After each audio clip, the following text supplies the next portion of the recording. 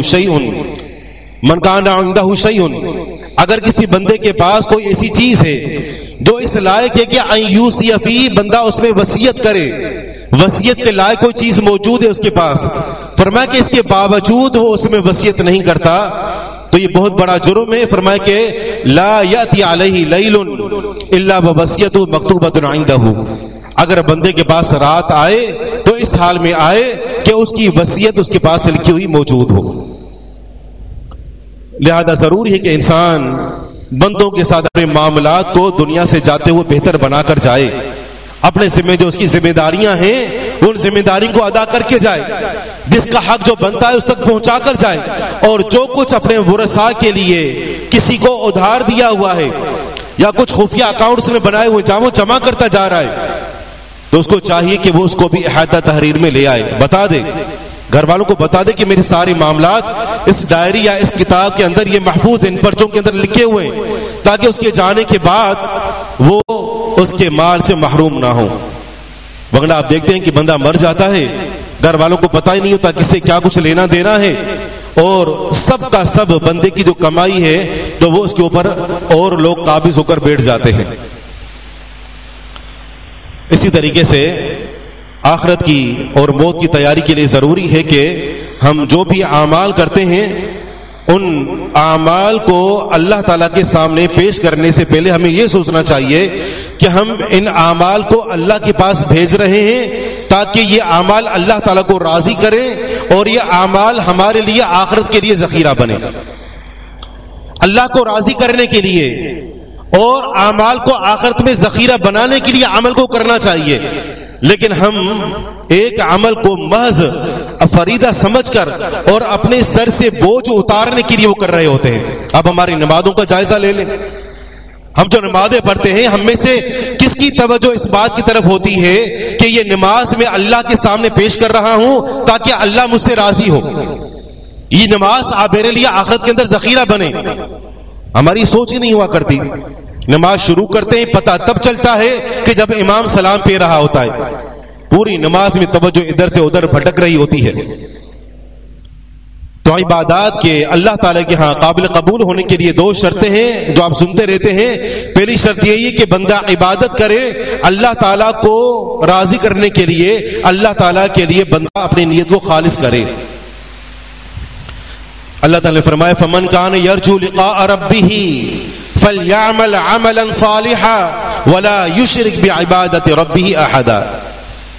فرمایا کہ لوگوں، تم میں سے جو اپنے رب سے ملاقات کا امیدوار ہے، تم میں سے جو اپنے رب سے ملاقات کرنا چاہتا ہے، اور ملاقات تو ہونی ہے، آپ چاہیں نہ چاہیں ملاقات تو ہونی ہے، لیکن فرمایا کہ جو چاہتا ہے کہ یہ ملاقات ایک کامیاب ملاقات ثابت ہو، اللہ تعالیٰ اس بندے سے ملاقات کرے تو اللہ تعالیٰ خوش ہو اور بندے کے لیے یہ ملاقات کامیابی کا نقطہ آغاز ثابت ہو، تو اس کو چاہیے کہ فلیعمل عملا صالحا، اعمال صالحہ کرے، ولا یشرک بعبادت ربی احدا، اور اپنے رب کی عبادت میں کسی کو شریک نہ کرے.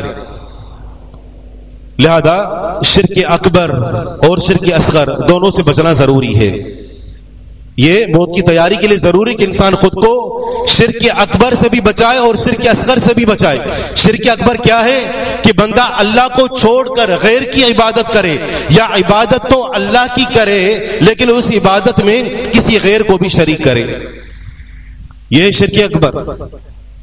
جس طرح ہمارے معاشرے میں ہو رہا ہے، لوگ غیر اللہ کو رکوع سجدہ کر رہے ہیں، غیر اللہ کے نام پر جانور ذبح کرتے ہیں، اور غیر اللہ کے نام پر معلوم نہیں کون کون سی جو شریعت نے اللہ کے لیے عبادتیں بتائی ہیں وہ آج ساری غیر اللہ کے نام پر ہو رہی ہیں. تو یہ ہے شرک اکبر کہ عبادت جو اللہ کے لیے ہونی چاہیے وہ عبادت غیر اللہ کے لیے کی جائے، اور اللہ تعالیٰ سے کبھی معاف نہیں کرے گا. اللہ تعالیٰ ایسے عمل کو رد کر دیتا ہے. اور اس طرح وہ عمل بھی کہ جس میں انسان نیت یہ کرے کہ اللہ بھی راضی ہو اور فلاں بھی راضی ہو، چاہے وہ زندہ ہو یا مردہ. فرمایا کہ انا اغنى الشركاء عن الشرك من عمل عملا اشرك فيه معي غيري تركته وشركه وانا منه بريء. میں شریکوں میں سے سب سے بڑھ کر بے پرواہ ہوں. آپ بھی کسی کے ساتھ شراکت کرتے ہیں، جو منافع حاصل ہوتا ہے آپ باقاعدہ پورا اس سے منافع لینے کی کوشش کرتے ہیں. لیکن اللہ تعالیٰ فرماتا ہے اگر کوئی بندہ عمل کرتا ہے اور اس عمل کرنے میں وہ میرے ساتھ کسی اور کو بھی شریک کر دیتا ہے تو میں دونوں شریکوں میں سے سب سے بڑھ کر بے پرواہ ہوں. فرمایا کہ میں اس کے عمل کو اس کے اور اس کے شریک کے لیے چھوڑ دیتا ہوں. مجھے ایسے عمل کی کوئی پرواہ نہیں کہ جس عمل کو بندے نے کیا ہو میرے لیے اور میرے ساتھ کسی اور کو شریک بھی بنایا ہو. اسی طرح شرک اصغر کیا ہے کہ انسان عمل کرے لیکن اس کے پیچھے مطمع نظر یہ ہو کہ لوگوں کے درمیان، لوگوں کی نظروں میں مجھے ایک مقام ملے، مجھے عزت ملے، میرا احترام ہو، میری اس نیکی کی وجہ سے، میری اس عبادت گزاری کی وجہ سے مجھے کچھ دنیاوی طور پر فوائد حاصل ہوں. اگر یہ نیت ہے تو اس نیت میں خلل ہے اور اللہ ایسی عبادت کو بھی قبول نہیں کرتا. تو اگر ہم صحیح معنوں میں چاہتے ہیں کہ ہمارے یہ جو اعمال صالحہ ہیں اللہ تعالیٰ کے ہاں قابل قبول ہوں تو ان میں اخلاص اولین شرط ہے، اور دوسرے نمبر پر یہ کہ وہ اعمال رسول اللہ صلی اللہ علیہ وسلم کے طریقے کے مطابق ہوں، کیونکہ اللہ تعالیٰ نے ایسا کوئی عمل قبول کرنا ہی نہیں ہے جو اللہ تعالیٰ نے اپنے رسول کو جو نمونہ بنا کر بھیجا اس کو طریقے سے ہٹ کر ہو. اللہ تعالیٰ کو کوئی پرواہ نہیں کہ بندے نے کتنا بڑا عمل کیا ہے، بس اللہ تعالیٰ نے یہ دیکھنا ہے کہ یہ عمل میرے رسول کے بتلائے ہوئے طریقے کے مطابق ہے کہ نہیں ہے، میرے لیے خالص ہے کہ نہیں ہے. تو ضروری ہے کہ انسان اپنا عمل رسول اللہ صلی اللہ علیہ وسلم کے طریقے کے مطابق بنائے. مثلا ہم نماز کی مثال لیتے ہیں. آج ہمارے معاشرے میں 10 اور 20 بسا اوقات نمازوں کے طریقے ہمیں نظر آتے ہیں. کتابیں چھپی ہوئی ہوتی ہیں، فلاں طریقے کی نماز، فلاں طریقے کی نماز. اللہ تعالیٰ نے اپنے نبی کو جو بھیجا وہ 4 5 8 10 نمازیں دے کر نہیں بھیجا، بلکہ فرمایا کہ صلو کما رأیتمونی اصلی، ویسے نماز پڑھو جیسے مجھے پڑھتے ہوئے دیکھا ہے. اور وہ کتنی نمازیں تھیں؟ ظاہری بات ہے ایک ہی نماز تھی جو اللہ کے رسول علیہ الصلوۃ والسلام نے صحابہ کرام کے سامنے پیش کی. تو لہذا زندگی کا ہر ایک عمل رسول اللہ صلی اللہ علیہ وسلم کے طریقے کے مطابق ہونا چاہیے، تبھی یہ اعمال اللہ کو راضی کریں گے اور تبھی یہ اعمال اللہ تعالیٰ کے ہاں ہمارے لیے ذخیرہ بنیں گے. وگرنہ پھر کیا ہوگا؟ وَقَدِمْنَا إِلَىٰ مَا عَمِلُوا مِنْ عَمَلٍ فَجَعَلْنَاهُ هَبَاءً مَنْثُورًا. اللہ تعالیٰ ان کو اڑا کر رکھ دے گا کہ جن اعمال کے اندر اخلاص نہ ہو یا جو اعمال سنت کے مطابق نہ ہوں. آخرت میں کامیابی کا مدار اعمال صالحہ پر ہے، اور بندے نے اعمال تو کیے لیکن اپنی منشا اپنے طریقے کے مطابق، لہذا اللہ تعالیٰ کو ایسے اعمال کی کوئی پرواہ نہیں ہوگی. اسی طرح اگر ہم موت کی تیاری صحیح معنوں میں اخلاص کے ساتھ اگر کرنا چاہتے ہیں تو پھر اس کے لیے یہ بھی ضروری ہے کہ ہم اصل میں موت کو کثرت سے یاد رکھیں، اس کا کثرت سے اپنے ذہن کے اندر تصور لے آئیں کہ اگر مجھے ابھی اللہ نے بلا لیا تو کیا میں اللہ تعالیٰ سے ملاقات کرنے کے لیے تیار ہوں؟ میرے اعمال ایسے ہیں، کہیں میرے اعمال کے اندر کوئی ایسی چیز تو نہیں ہے کہ جو ابھی تک میرے پاس وہ رہ گئی ہے اور میں اسی حالت میں مر گیا تو اللہ تعالیٰ مجھ سے ناراض نہ ہو.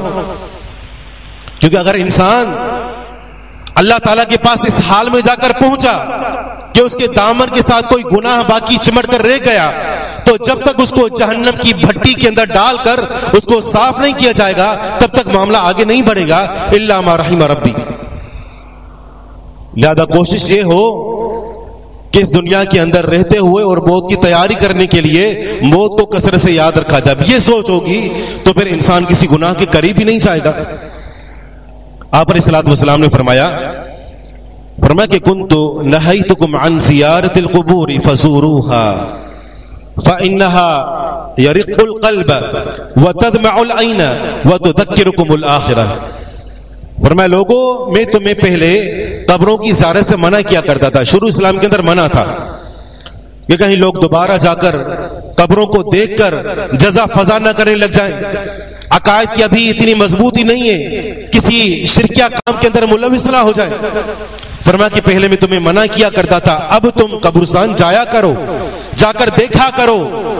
اور فرمایا کہ اس سے تمہیں 3 فائدے حاصل ہوں گے. جب تم قبروں کو دیکھو گے, اپنے انجام کو اپنی آنکھوں سے دیکھو گے, تو فرمایا کہ تمہارے دلوں کے اندر نرمی پیدا ہوگی. اپنے انجام کو اپنی آنکھوں سے دیکھو گے تو تمہاری آنکھیں آنسو بہائیں گی اور تمہیں آخرت کی یاد آئے گی. یہ موت کو یاد کرنا یہ تمہیں تزہدکم فی الدنیا, دنیا کے اندر تمہیں بے رغبت بنا دے گا. تو اس لیے کثرت سے جایا کرو. صحابی رسول سیدنا ابو ایوب رضی اللہ عنہ فرماتے ہیں کہ من اکثر من ذکر الموت قل حزنہ وقل فرحہ. جو انسان کثرت کے ساتھ موت کو یاد کرتا ہے اس کو 2 فائدے حاصل ہوتے ہیں. ایک یہ کہ دنیا کے اندر جو اس کا غم ہوتا ہے وہ ختم ہو جاتا ہے, کم ہو جاتا ہے.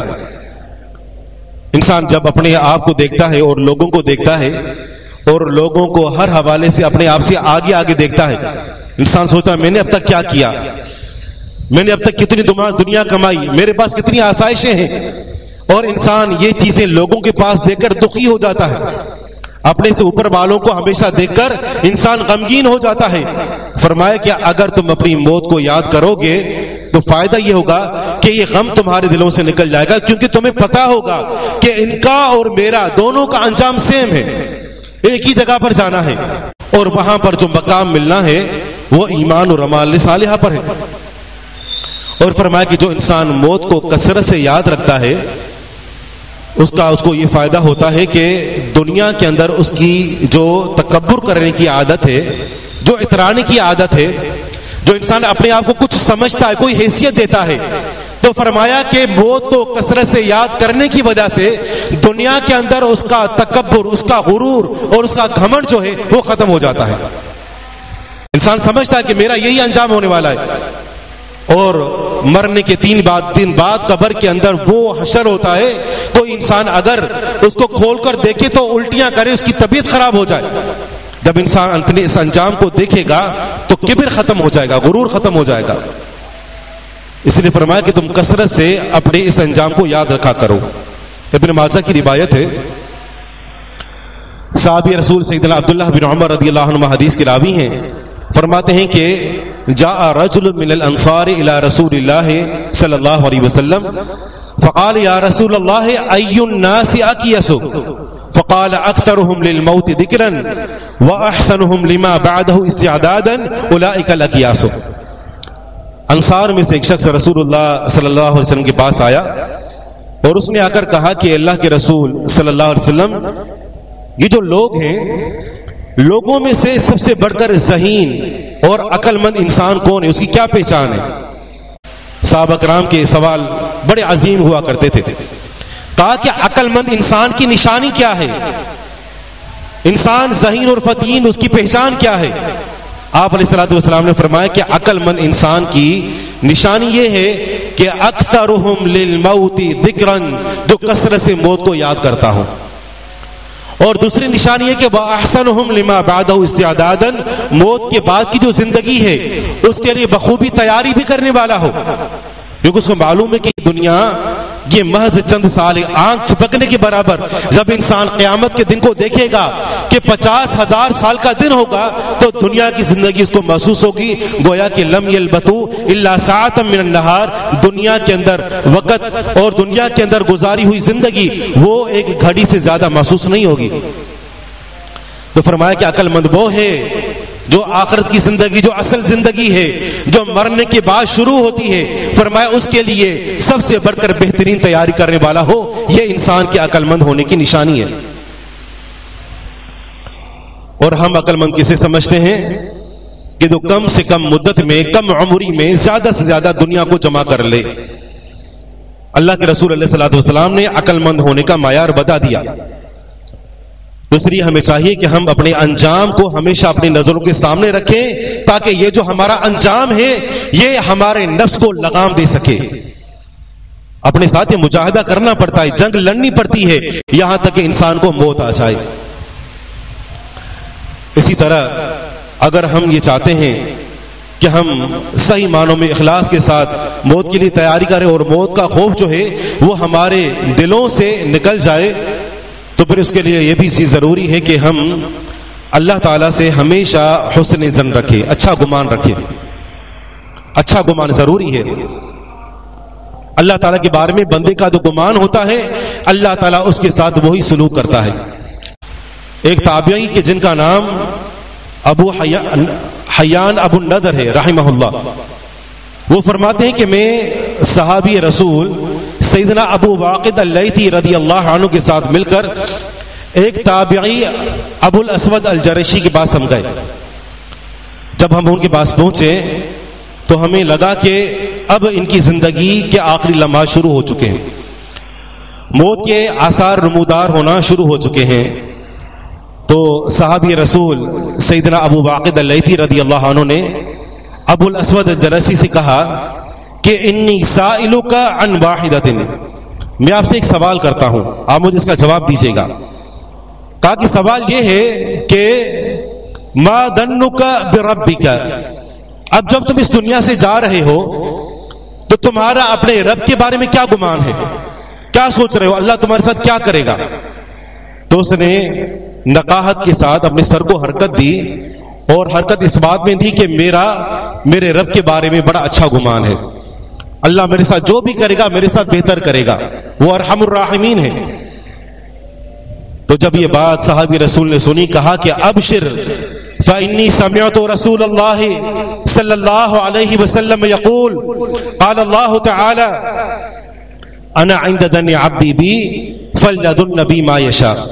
فرمایا کہ اگر تمہارا اس موقع پر جب تم اللہ سے ملاقات کرنے والے ہو، تمہارے اور اللہ کی ملاقات میں چند لمحے، چند گھڑیاں باقی ہیں، تم اللہ سے اچھا گمان رکھتے ہو، فرمایا کہ پھر خوشخبری سن لو، میں نے اللہ کے رسول صلی اللہ علیہ وسلم سے سنا تھا، آپ نے فرمایا کہ اللہ تعالیٰ فرماتا ہے کہ میں اپنے بندے کے گمان کے مطابق ہوتا ہوں، اپنے بندے کے گمان کے مطابق اس کے ساتھ سلوک کرتا ہوں، فَلْيَظُنَّ بِي مَا يَشَاءُ، جو چاہے بندہ میرے بارے میں گمان کرے۔ اچھا گمان ہے تو اچھا سلوک ہوگا، اور اگر اللہ کے بارے میں برا گمان ہے تو پھر اللہ تعالیٰ اس کے ساتھ اس کے گمان کے مطابق سلوک کرے گا۔ صحیح مسلم کی حدیث ہے، سیدنا جابر رضی اللہ عنہ فرماتے ہیں کہ رسول اللہ صلی اللہ علیہ وسلم کی وفات سے 3 دن پہلے میں نے آپ سے ایک حدیث سنی۔ آپ علیہ الصلوۃ والسلام نے فرمایا تھا کہ لا یموتن احد الا وهو یحسن الظن باللہ، لوگوں تم میں سے کوئی بھی نہ مرے مگر اس حال میں کہ اس کا اللہ کے بارے میں گمان اچھا ہو۔ موت آئے تو اللہ سے حسن ظن رکھنا چاہیے، زندگی کیسے ہی کیوں نہ گزری ہو لیکن مرتے ہوئے اللہ تعالیٰ کے بارے میں گمان انسان کا اچھا ہونا چاہیے۔ انسان سوچے کہ میرا معاملہ کسی انسان سے نہیں ہے کہ انسان سے معافی مانگ بھی لو وہ پھر بھی دل کے اندر رکھتا ہے، میرا معاملہ اس رب کے ساتھ ہے جو ماں سے بڑھ کر بندے سے محبت کرنے والا ہے۔ اتنی ماں اپنے بچوں سے محبت نہیں کرتی جتنا اللہ رب العالمین آپ سے محبت کرتا ہے، لہذا اس کے بارے میں گمان بھی ایسا ہی ہونا چاہیے۔ اسی طرح ہمارے لیے ضروری ہے کہ ہم غور کریں کہ ابھی تک جو ہم سے گناہ ہو چکے ہیں اور یقیناً ہوتے ہیں، ان کے بارے میں جو ہم نے توبہ کی ہے کیا وہ واقعی میں اللہ کے ہاں قابل قبول ہوئی ہے، یا ہم اپنے آپ کو دھوکے میں ہی رکھ رہے ہیں کہ توبہ کر لیے بس گناہ معاف ہو گئے ہوں گے۔ ہم سب سے گناہ ہوتے ہیں، ہم توبہ کرتے ہیں لیکن توبہ کرنے کے بعد سمجھتے ہیں کہ بس گناہ معاف ہو گیا، لہذا ضروری ہے کہ توبۃ نصوحہ ہو۔ یا ایھا الذین آمنوا توبوا الی اللہ توبۃ نصوحہ، اے اہل ایمان اللہ کی طرف سچی توبہ کرو۔ امام ابن القیم رحمہ اللہ فرماتے ہیں کہ بندے کی سچی توبہ، بندے کی توبہ اللہ کے ہاں قابل قبول ہوئی کہ نہیں ہوئی، اس کی کچھ علامتیں ہیں، اور آپ اپنے آپ پر غور کریں، میں بھی اپنے آپ پر غور کروں کہ یہ علامتیں موجود ہیں تو سمجھ جائیں کہ اللہ تعالیٰ نے گناہ معاف کر دیا. لیکن اگر نہیں ہے، اگر یہ علامتیں نہیں ہیں تو پھر اپنی اس توبہ پر بھی توبہ کرنے کی ضرورت ہے. اس طرح کی توبہ پر بھی توبہ کرنے کی ضرورت ہے کہ کیسی ہم نے توبہ کی ہے. فرماتے ہیں پہلی نشانی یہ ہے کہ بندہ جب کسی گناہ کو چھوڑ دیتا ہے اور توبہ کرتا ہے تو اس کی جو حالت ہے وہ پہلے سے بہتر ہو جائے. جس طرح ہم سب توبہ کرتے ہیں، بسا اوقات سوچتے ہیں کہ حج کریں گے، عمرہ کریں گے، اللہ تعالیٰ یقیناً گناہوں کو معاف کر دیتا ہے، لیکن اس کے بعد آ کر دیکھنا چاہیے، توبہ کے بعد دیکھنا چاہیے کہ حالات کے اندر، طبیعت مزاج میں، اپنے نفس میں کچھ سدھار، کچھ خیر، کچھ بہتری نظر آ رہی ہے، یا حالات پہلے جیسے ہی ہیں یا پہلے سے بھی بڑھ کر بدتر ہے. اگر انسان سمجھتا ہے کہ حالت میں سدھار آ چکا ہے، پہلے جو گناہ کرتا تھا، جو معصیتیں جن کے اندر ملوث تھا، توبہ کرنے کے بعد حالت پہلے سے بہتر ہے، تو سمجھ جائیں کہ اللہ تعالیٰ نے توبہ قبول کر لی ہے. لیکن اگر حالات وہی ہیں تو پھر سمجھنا چاہیے کہ توبہ قبول نہیں ہوئی. اب یہاں ایک اور بات کو سمجھیں کہ توبہ کے قبول ہونے کا یہ مطلب نہیں کہ بندہ آئندہ گناہ ہی نہ کرے. گناہ ہو سکتا ہے، لیکن یہ کہ بندے کی جو مسلسل حالت ہے اس کے اندر تبدیلی ہونی چاہیے. اور ہم طرح طرح کی جرائم، معصیت اور گناہوں کے اندر مبتلا ہیں، اور ہم ان سے توبہ بھی کرتے ہیں، پھر ہو جاتی ہے. لیکن صرف اتنا دیکھنا چاہیے کہ توبہ کرنے کے بعد حالت کے اندر سدھار آیا، یا توبہ بھی کر رہے ہیں اور ساتھ ساتھ گناہ بھی جاری ہے. بعض لوگوں کو آپ نے دیکھا ہوگا وہ غلط کام بھی کرے، زبان سے استغفر اللہ، توبہ توبہ، یہ الفاظ بھی ہوتے ہیں، اور ساتھ ساتھ غلط کام دیکھ بھی رہے ہیں، کر بھی رہے ہیں. رسول اللہ صلی اللہ علیہ وسلم کا فرمان ہے، فرمایا کہ وہ بندہ جو گناہ کے اوپر مصر ہے اور ساتھ ساتھ زبان سے توبہ بھی کر رہا ہے، گناہ بھی ہو رہا ہے، توبہ بھی کر رہا ہے، فرمایا کل مستہزئ بربہ، گویا اپنے رب کے ساتھ مذاق کر رہا ہے. توبہ کے لیے ضروری کہ انسان اس سابقہ گناہ کو چھوڑ دے، اپنی حالت کے اندر سدھار لے آئے. اور فرماتے ہیں کہ دوسری توبہ کے قبول ہونے کی نشانی یہ ہے کہ بندے کو مسلسل خوف لاحق ہو کہ معلوم نہیں کہ یہ توبہ اللہ نے قبول کر لی یا نہیں، معلوم نہیں گناہ معاف ہوا کہ نہیں. انسان مسلسل وہ توبہ کرتا رہے اور اس گناہ کے سزا ملنے سے انسان کو ڈر ہو. لیکن ہم توبہ کرتے ہیں، ڈر ختم ہو جاتا ہے. اللہ تعالیٰ نے فرمایا کہ ان الذین قالوا ربنا اللہ ثم استقاموا تتنزل علیہم الملائکۃ الا تخافوا ولا تحزنوا. موت کے وقت فرشتے آ کر جب بندے کو یہ کہیں کہ تمہیں کچھ ڈرنے کی ضرورت نہیں ہے، تمہیں کوئی غم کرنے کی ضرورت نہیں ہے، اس کا معنی یہ ہوا کہ غم اور خوف یہ بندے کے ساتھ مرتے دم تک لاحق رہتے ہیں، اور بندے کو ڈرتے رہنا چاہیے. فرشتے آ کر خوشخبری تبھی دیں گے نا کہ جب بندہ ڈرتا ہوگا، اور فرشتے آ کر کہیں گے اب تمہیں ڈرنے کی ضرورت نہیں ہے، جس کا معنی ہے کہ اس سے پہلے ڈرنا ضروری ہے کہ معلوم نہیں توبہ قبول ہوئی کہ نہیں ہوئی. کیونکہ اللہ تعالیٰ، یہ بات یاد رکھیں، اللہ تعالیٰ کبھی بھی اپنے بندے پر دو خوف اور دو امن جمع نہیں کرتا. جو دنیا کے اندر ڈرے گا آخرت میں امن ہے، اور اگر جو دنیا کے اندر پر امن زندگی بسر کرتا ہے، کوئی ڈر نہیں ہے، تو آخرت کے اندر اس کے لیے ڈر ہی ڈر ہے. اب یہ بندے کے اپنے اوپر ہے کہ وہ کہاں خوف اور کہاں امن چاہتا ہے. اس لیے ضروری ہے کہ انسان جب توبہ کرے تو توبہ کرنے کے بعد اس کو خوف لاحق ہو. وہ غامدیہ خاتون کی مثال آپ نے سنی ہوئی ہے. آپ علیہ الصلوۃ والسلام نے جب اس کو رجم کروا دیا تو فرمایا کہ لقد تابت توبۃ لو قسمت بین 70 من اہل المدینہ لوسعتهم وهل وجدت توبۃ افضل من ان جادت بنفسها للہ تعالی. فرمایا کہ اس نے ایسی توبہ کی ہے کہ اگر مدینہ کے 70 آدمیوں پر اس کو تقسیم کیا جائے تو اس ایک عورت کی توبہ کی وجہ سے ان 70 کو معاف کر دیا جائے. فرمایا کہ اس سے بڑھ کر تم نے کوئی توبہ پائی ہے کہ اس نے توبہ کرتے کرتے اپنی جان کو اللہ کی راہ میں قربان کر دیا. تو گناہ کرنے کے بعد، توبہ کرنے کے بعد انسان کو چاہیے کہ وہ خوف اپنے دل کے اندر بٹھا کر رکھے. اور فرماتے ہیں تیسری علامت یہ ہے کہ وہ دعا اور استغفار میں لگا رہے. غم و شرمندگی سے اس کا دل پھٹا جائے اور انسان سوچے کہ معلوم ہے یہ گناہ معاف ہوا کہ نہیں ہوا، لہذا مرتے دم تک اللہ تعالیٰ سے دعائیں بھی کرے اور اس کے ساتھ ساتھ وہ استغفار کا بھی اہتمام کرے۔ تو عزیز دوستو، ان باتوں کے کرنے کا جو مقصد ہوتا ہے وہ محض ڈرانا اور خوف پیدا کرنا نہیں ہوتا، بلکہ توجہ دلانا مقصود ہوتا ہے کہ ہم اس انجام تک پہنچنے والے ہیں، ہم چاہیں یا نہ چاہیں، اور اچانک پہنچیں گے، اس سے پہلے کوئی اطلاع نہیں ہوگی۔ لہذا ہمیں چاہیے کہ ہم اس کے لیے خود کو تیار کریں، اور تیاری کا طریقہ کار یہی ہے کہ ہم حقوق اللہ اور حقوق العباد کو صحیح معنوں میں ادا کریں۔ اللہ رب العالمین سے دعا ہے کہ جو کچھ سنایا عمل کرنے کی توفیق عطا فرمائے۔ ھذا ما عندي وآخر دعوانا ان الحمد للہ رب